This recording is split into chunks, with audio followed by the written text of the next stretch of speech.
ವರ್ಷಾಂತ್ಯ ಹಾಗೂ ಸಾಲು ಸಾಲು ರಜೆ ಹಿನ್ನೆಲೆ ರಾಜ್ಯದ ದೇಗುಲಗಳು ಹಾಗೂ ಪ್ರವಾಸಿ ತಾಣಗಳು ಜನರಿಂದ ತುಂಬಿ ತುಳುಕುತ್ತಿವೆ. ಒಂದ್ ಕಡೆ ಜನರು ಪಾರ್ಟಿ ಸಂಭ್ರಮದಲ್ಲಿದ್ರೆ ಮತ್ತೆ ಕೆಲವರು ಕುಟುಂಬದೊಂದಿಗೆ ಪ್ರವಾಸಿ ತಾಣಗಳಿಗೆ ಲಗ್ಗೆ ಇಟ್ಟು ಸಂಭ್ರಮ ಪಡ್ತಿದ್ದಾರೆ. ಅದ್ಯಾವ ಲೆವೆಲ್ಗೆ ಅಂದ್ರೆ ಹೋಟೆಲ್ ರೂಮ್ಗಳೆಲ್ಲ ತುಂಬಿದ್ದು ದರ 3 ಪಟ್ಟು ಹೆಚ್ಚಾಗಿದೆ.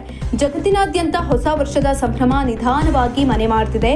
ಹೊಸ ವರ್ಷವನ್ನ ಹರುಷದಿಂದ ಸ್ವಾಗತಿಸಲು ಈಗಾಗಲೇ ಜನ ಸಜ್ಜಾಗಿದ್ದಾರೆ.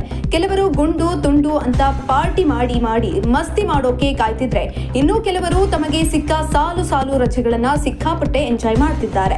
ನ್ಯೂ ಇಯರ್ ಫೀವರ್, ಎಲ್ಲರೂ ಹೊಸ ವರ್ಷ ಸ್ವಾಗತಕ್ಕೆ ಸಜ್ಜಾಗ್ತಿದ್ದಾರೆ. ಈ ನಡುವೆ ವರ್ಷಾಂತ್ಯ ಹಾಗೂ ಸಾಲು ಸಾಲು ರಜೆ ಹಿನ್ನೆಲೆ ಯಾವುದೇ ದೇಗುಲ ಅಥವಾ ಪ್ರವಾಸಿಗಳತ್ತ ಕಣ್ಣಾಡಿಸಿದ್ರೆ ಸಾಕು ಜನವೋ ಜನ. ಪ್ರವಾಸಿ ತಾಣ ಮಾತ್ರವಲ್ಲದೆ ಶ್ರೀರಂಗಪಟ್ಟಣದ ಕಾವೇರಿ ನದಿ ದಡದಲ್ಲಿರುವ ಶಕ್ತಿ ದೇವಿ ನಿಮಿಷಾಂಬ ದೇಗುಲಕ್ಕೂ ಭಕ್ತರ ದಂಡು ಲಗ್ಗೆ ಇಡ್ತಿದೆ. ಧನುರ್ಮಾಸ ಹಾಗೂ ಸಾಲು ಸಾಲು ರಜೆ ಇರೋದ್ರಿಂದ ಸಹಸ್ರಾರು ಸಂಖ್ಯೆಯಲ್ಲಿ ಭಕ್ತರು ಆಗಮಿಸುತ್ತಿದ್ದಾರೆ. ಕಾವೇರಿ ನದಿಯಲ್ಲಿ ಮಿಂದೆದ್ದು ದೇವಿ ದರ್ಶನವನ್ನ ಮಾಡಿ ಪೂಜೆ ಸಲ್ಲಿಸುತ್ತಿದ್ದಾರೆ.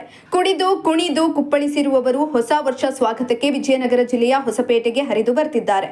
ಹಂಪಿ ಪ್ರಾಣಿ ಸಂಗ್ರಹಾಲಯ, ದಾರೋಜಿ, ಕರಡಿಧಾಮ, ಅಂಜನಾದ್ರಿ, ತುಂಗಭದ್ರಾ ಜಲಾಶಯ ನೋಡಲು ಪ್ರವಾಸಿಗರು ದಾಂಗುಡಿ ಇಡ್ತಿದ್ದಾರೆ.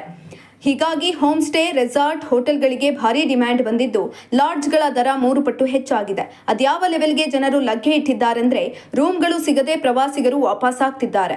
ಆಂಧ್ರಪ್ರದೇಶ, ಮಹಾರಾಷ್ಟ್ರ, ತಮಿಳುನಾಡು, ಕೇರಳ ಹಾಗೂ ವಿದೇಶಿಯರು ಕೂಡ ನಗರಕ್ಕೆ ದಾಂಗುಡಿ ಇಡ್ತಿದ್ದಾರೆ. ಒಟ್ಟಾರೆ ಹೊಸ ವರ್ಷವನ್ನ ಜನರು ಹರುಷದಿಂದಲೇ ಸ್ವಾಗತಿಸುತ್ತಿದ್ದಾರೆ. ಸಾಲು ಸಾಲು ರಜೆಗಳ ಹಿನ್ನೆಲೆ ದೇವಸ್ಥಾನ, ಪ್ರವಾಸಿ ತಾಣಗಳು ತುಂಬಿ ತುಳುಕುತ್ತಿವೆ.